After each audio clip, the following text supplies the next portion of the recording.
Hello বন্ধুরা, ধামরাইয়ের ৬০টা বট গাছ থেকে আপনাদেরকে স্বাগত। আজকে আসছি আমি ৬০টা বট গাছে। এটা হচ্ছে ৬০টা বট গাছ নামে পরিচিত। এটা হচ্ছে ধামরাই উপজেলার ৬০টা গ্রামে এটা অবস্থিত।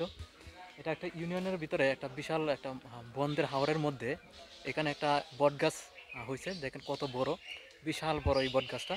আপনারা যদি দেখেন যে এই বট গাছের যে এরিয়াটা, এই এরিয়াটা প্রায় ৫ বিঘা জমি দখল করে এই বট গাছটা ছড়ায় ছিটায় গেছে।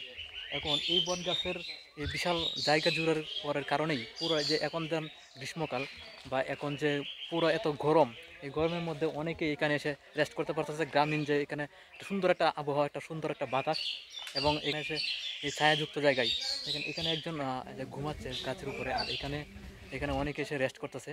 এখানে আশেপাশে যারা কাজ করে জমিতে, এরা এসে এখানে রেস্ট করে একটু বিশ্রাম করতে পারে।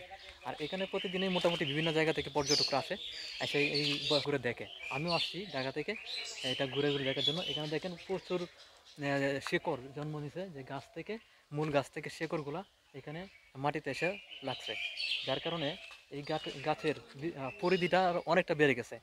এই গাছটা প্রায় ৫ বিঘা জমি নিয়ে এই গাছটা এখন বর্তমানে এটা ছড়ায় ছিটায় আছে।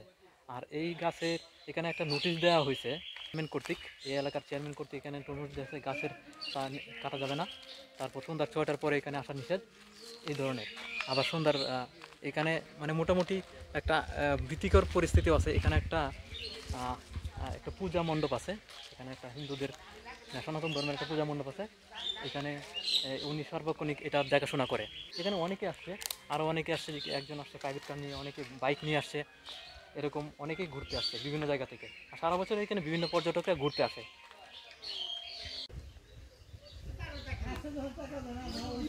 ৬০টা বটগাছ।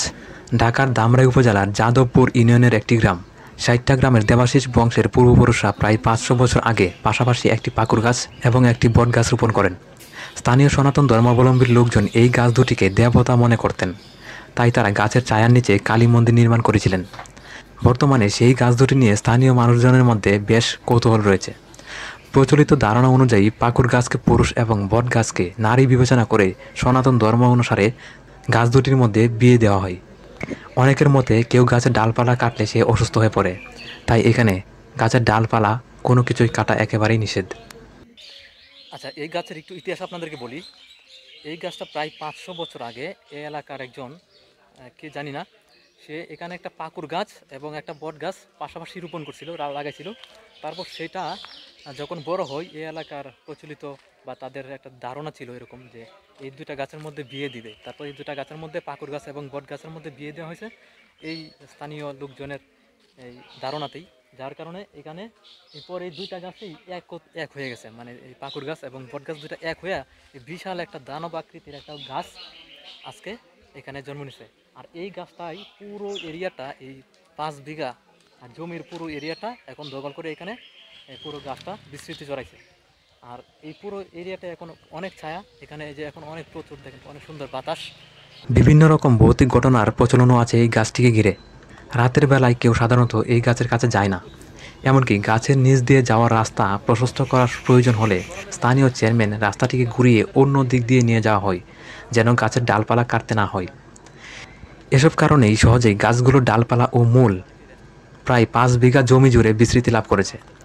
প্রতি বছর পয়লা বৈশাখ উপলক্ষে ৬০টা বটগাছের নিচে বিভিন্ন ধরনের অনুষ্ঠানের আয়োজন করা হয়। আর এই পুরো বট গাছের যে যে ডালপালাগুলা বা শেকড়গুলা এত বেশি ছড়াইছে, দেখেন আপনারা যদি দেখেন যে প্রত্যেকটা গাছ, মানে যে ডাল থেকে, যেমন এই যে ডাল থেকে এই শেকড়গুলা মাটিতে আইসা পড়ছে এরকম। এই পুরো জায়গা জুড়ে অনেক বিশাল বড় এরিয়া। কিন্তু আমি আরেকটু আপনাদেরকে ভিতরে গিয়ে দেখাই।